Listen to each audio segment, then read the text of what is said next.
Nobody. Nobody else has a Big Mac like we do. Nobody. We serve it fast, we serve it hot. The gift change back to you. Nobody. Nobody. Nobody. Nobody. Nobody can do it like McDonald's can. You're the reason we do it. Nobody can do it like McDonald's can. Kan McDonald's gøre det, som de påstår, de kan?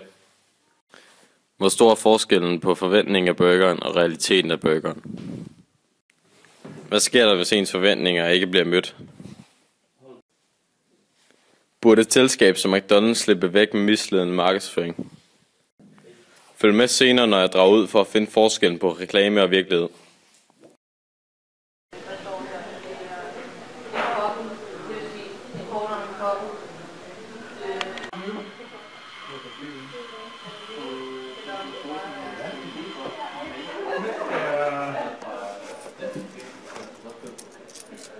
Ej, prøv at se hvor god den så ud, den nye burger. Skal vi ikke på McDonald's en gang? Sidste gang jeg var inde på McDonald's, så smagte det helt vildt dårligt. Jeg smutter ind selv så. Jeg er Jeanette, journalist på Kalundborg Friblad. Vi er kommet her i dag til McDonald's i Holbæk for at finde ud af, om reklamerne McDonald's de laver taler sandt. Er de virkelig så gode, som de ser ud på reklamerne? Det vil vi i dag tage ud for at finde ud af. Jeg har tænkt mig at tage ud for at finde en person, som skal ind på McDonald's. Undskyld, må jeg lige forstyrre dig op, ikke? Ja, det må du gerne. Hvor er du på vej hen lige nu? Jeg er faktisk på vej ind på McDonald's. Nå, hvad er det i orden, hvis vi følger dig i din færd der? Ja, det må du gerne.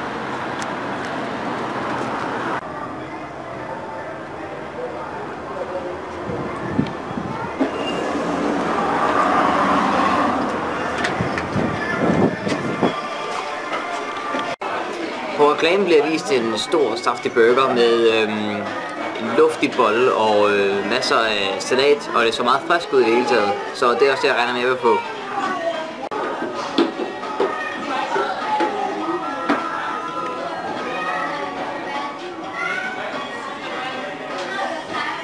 Ja, altså ellers ikke, den ligner det, jeg så på reklamen overhovedet. Den ser ikke frisk ud overhovedet, og kan på ingen måde hamle op med det, jeg lovede. Så jeg er ærligt talt rimelig skuffet.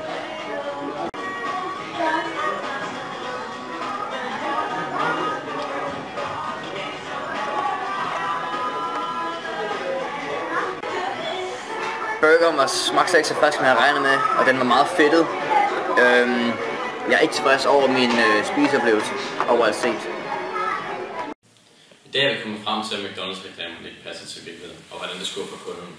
Skal vi fortsætte med at finde os i den falske virkelighed McDonald's på 3'er? Mit navn er Christian Let, tilbage til studiet.